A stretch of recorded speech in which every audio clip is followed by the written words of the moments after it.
Welcome back to my channel let's talk with Pallavi. जब भी आप किसी इंटरव्यू में जाते हैं तो सबसे पहले आपसे एक क्वेश्चन पूछा जाता है, टेल मी अबाउट योरसेल्फ। जी हाँ, ये एक आइस ब्रेकर क्वेश्चन होता है किसी भी इंटरव्यू का। पर्पस ये होता है कि जो हमारे कैंडिडेट हैं उनको कंफर्टेबल फील करा जाए। ये एक ऐसा क्वेश्चन होता है जिसके हेल्प से आप पूरे इंटरव्यू को अपने हिसाब से नेविगेट कर सकते हैं। तो चलिए जानते हैं क्या 10 बातें आपको ध्यान में रखनी है जब भी आपसे ये क्वेश्चन पूछा जाए, ताकि आपके किसी भी इंटरव्यू में सिलेक्शन के चांसेस बहुत ज़्यादा हो जाएँ। सबसे पहली चीज़ आपसे पूछी जाती है, जैसे ही आप रूम में एंटर करते हैं, हेलो अरुण या जो भी आपका नाम हो वो आपको बोला जाता है, तो आपको फॉर्मल ग्रीटिंग करना है। जैसे हेलो सर, मैम, मान लीजिए 2 लोग बैठे हैं या फिर अगर एक पैनल है तो हेलो एवरीवन, सबकी तरफ देखते हुए आपको बोलना है। तो ग्रीटिंग हमेशा फॉर्मल होना चाहिए, ये नहीं कि हे व्हाट्सअप, हाउ डूइंग, ये नहीं। वर्चुअल इंटरव्यू हो, 1-to-1 इंटरव्यू हो, पैनल इंटरव्यू हो, formal greeting is very much important. इसके बाद जैसे ही आप रूम में एंटर करते हैं स्माइल के साथ, तो वहाँ पे एक चेयर रखी रहती है। You have to ask before sitting, ये नहीं कि गए हमसे बैठ गए, जी नहीं, आपको पूछ के बैठना है। ये बहुत ही पुरानी फॉर्मल चीज़ें हैं जो अभी भी काम करती हैं। तो formal greeting is very important, आपको पूछ के ही चेयर पे बैठना है, देन आपका इंटरव्यू कंटिन्यू होगा। तो पहली चीज़ आपको ध्यान में रखनी है, फॉर्मल ग्रीटिंग करनी है और पूछ के आपको वहाँ पे बैठना है। फॉर्मल ग्रीटिंग कब कैसे करें, जैसे मान लीजिए सुबह दोपहर 12 तक आपका इंटरव्यू है तो आप वहाँ पे गुड मॉर्निंग बोलेंगे। दोपहर के 12 बजे से शाम के 5 बजे तक अगर आपका इंटरव्यू का टाइम है तो आप वहाँ पे गुड आफ्टरनून बोलेंगे। और शाम 5 बजे से रात की कितनी भी देर तक इंटरव्यू हो तो वहाँ पे आप गुड इवनिंग बोलेंगे। तो ये फॉर्मल चीज़ें आपको ध्यान में रखनी है। दूसरी चीज़, body language, gesture, posture and eye contact, ये बहुत ही इंपॉर्टेंट चीज़ें होती हैं और बहुत ज़्यादा इंटरव्यूज़ पे डिपेंड करता है। तो हमेशा एक प्लीजिंग स्माइल के साथ आपको गुड मॉर्निंग विश करना है। आई कॉन्टैक्ट ज़रूर बनाना है, अगर एक जन है तो उनके साथ बनाएं, अगर 2-3 लोग हैं तो सबकी तरफ देखते हुए आपको विश करना है। इसके अलावा जब चेयर पे बैठे तो ये नहीं कि पाँव के ऊपर पाँव चढ़ा के बैठ गए, बिल्कुल नहीं। लेग्स को स्ट्रेट करके बैठे, हैंड को कुछ इस तरह जॉइन करके नीचे रखें। ये नहीं कि अब इस तरह से आप बैठ गए या फिर आप टेबल पे हाथ रख के झुक के बैठ गए, बिल्कुल नहीं। आपको इस तरह से हैंड जॉइन करना और नीचे की तरफ स्ट्रेट रख के बैठना है। और एक प्लीजिंग स्माइल होना चाहिए, ये नहीं लगना चाहिए कि आप बहुत नर्वस हैं, बहुत ज़्यादा कॉन्फिडेंट हैं, बहुत एरोगेंट है। ये सारी वाइब्स नहीं जानी चाहिए, हमेशा एक काम एंड कंपोज वाइब जानी चाहिए। तो फॉर्मल ग्रीटिंग के बाद आप प्रॉपर जेस्चर पोस्चर के साथ आप चेयर पे बैठते हैं। तीसरी चीज़, आपसे अब पूछा जाता है टेल मी अबाउट योरसेल्फ, तो इसका आंसर कैसे करें, कहाँ से शुरू करें, ये लोग अक्सर पूछते हैं। मैं अपने स्कूल टाइम के से शुरू करूँ या फिर मैं करंट जॉब से शुरू करूँ, या अगर मैं फ्रेशर हूँ तो मेरी जो करंट डिग्री है वहाँ से शुरू करूँ, या मैं 10th-12th कहाँ से किया मैं वहाँ से शुरू करूँ। तो अभी की अगर मैं बात करूँ तो अभी जो ट्रेंड में चल रहा है, अभी जो आपने करंट आपका जो डिग्री भी आपने पास आउट किया उसके बारे में बात करेंगे, जो इंटर्नशिप किया है, कहीं कुछ आपने काम किया है उसके बारे में बात करेंगे, फिर पीछे की तरफ जाएंगे। अगर आप प्रोफेशनल है तो जहाँ आप अभी काम कर रहे हैं उसके बारे में बात करेंगे, किस कैपेसिटी में बात करें और क्या एक्चुअल आप कंट्रीब्यूट कर रहे हैं उस कंपनी में, वो आप बातें करेंगे। जैसे मान लीजिए आप एक फ्रेशर हैं तो और आपने इंटर्नशिप भी रिसेंटली कहीं किया था जो इस जॉब के कंटेक्स्ट में काफ़ी रेलिवेंट है, तो आप बोलेंगे hello my name is ABC, I am a MBA graduate, I have recently done a project on this this this, उसके बारे में बताएंगे। तो जो चीज़ें रेलिवेंट है उसको ज़्यादा हाईलाइट करेंगे। या फिर मान लीजिए किसी कंपनी में आप अभी सेल्स एम्प्लॉई हैं तो वहाँ बताएंगे right now I am working in the capacity of sales employ in this company, what I do. आप एकदम कॉन्क्रीट चीज़ें बताएंगे जो इस जॉब के लिए रेलिवेंट है और इंटरव्यू को इम्प्रेस कर सकती है। ऐसी कोई चीज़ ना बताएं जो कहीं से भी मेल नहीं खाती है। तो हमेशा आप जो करंट चीज़ है वहाँ से लेके पीछे की तरफ जाएंगे। पीछे भी कितना जाएंगे, तो वहाँ पे जैसे आप फ्रेशर हैं तो आपने अपना MBA बताया, या फिर जो भी आपने करंट डिग्री की है, फिर ग्रेजुएशन बताया, 12th-10th बताया, और थोड़ा बहुत कहाँ से बिलोंग करते हैं और मदर फादर के ऑक्यूपेशन के बाद ख़त्म। कई बार क्या होता है कि लोग स्कूल का नाम, CGPA ये बताने लगते हैं, तो क्या ये ज़रूरी है? अगर आपको लगता है कि आपका स्कूल काफ़ी रिनाउंड है, कॉलेज काफ़ी रिनाउंड है, जिससे एक पॉजिटिव इम्पैक्ट इंटरव्यू में पड़ सकता है, तो आप ज़रूर बताएं। अगर आपके डिस्टिंक्शन काफ़ी बढ़िया थे और स्टैंडिंग थे तो आप बता सकते हैं, लेकिन मोटा मोटी ये चीज़ें नहीं बताएंगे तो चलेगा, बिकॉज वो CV में आपके लिखा हुआ है।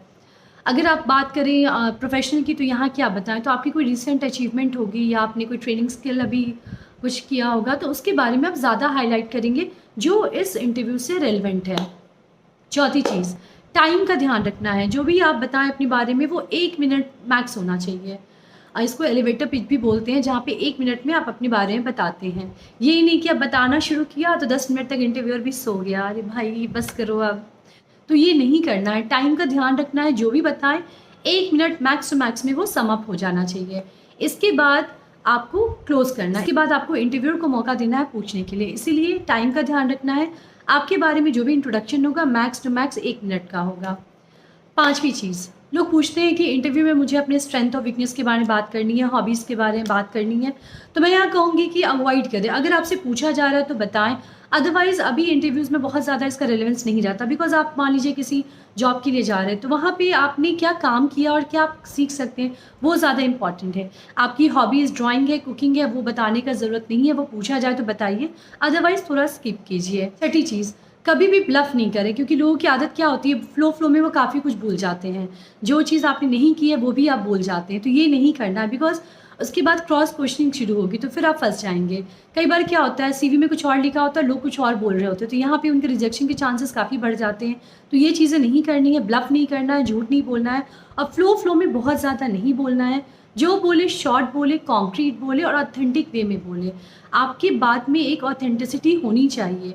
जो आपने किया है वही बताना है, कैसे किया है वो बताना है, और अपनी बात से सामने वाले को इम्प्रेस करना है। कहानी नहीं सुनाना है कि सामने वाला बोर होके वही करे, चलो जाओ ठीक है हो गया, ये नहीं करना है। तो ब्लफ करने से बिल्कुल बचना है। 7वीं चीज़, यहाँ मैं बोलूँगी कि हैंड पोस्चर जेस्चर का इस्तेमाल ज़रूर करें, बिकॉज ये थोड़ा ऑथेंटिक साउंड करने में हेल्प करता है। ये बताता है कि आपने ये काम किया और आपको पता है।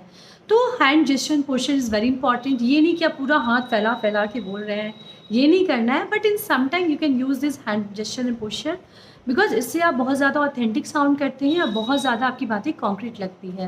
तो ये चीज़ें आप कर सकते हैं। 8वीं चीज़ मैं बोलूँगी, अपनी किटी में कुछ अच्छे एडजेक्टिव ज़रूर रखें अपने लिए, जैसे I am a team player, I am passionate learner. तो इस तरह के कुछ अच्छे एडजेक्टिव होते हैं, वो अपने पास ज़रूर रखिए। कुछ फिलर्स लाइन रखिए, क्योंकि कभी कभी क्या होता है ना, इंटरव्यू चलते चलते एक जगह स्टॉप हो जाती है, तो वहाँ पे कुछ फिलर लाइन आपको हेल्प करेगी। या फिर आपके बारे में कुछ पूछा जा रहा है, तो वहाँ पे आपको ये लाइंस काफ़ी हेल्प करती हैं। तो कुछ अच्छे एडजेक्टिव और कुछ फिलर लाइंस अपने पास ज़रूर रखें। कई बार आपसे ये भी पूछा जाएगा कि कुछ ऐसी चीज़ें बताइए जो आपने अभी तक नहीं बताई और आपके सीवी में नहीं लिखी है।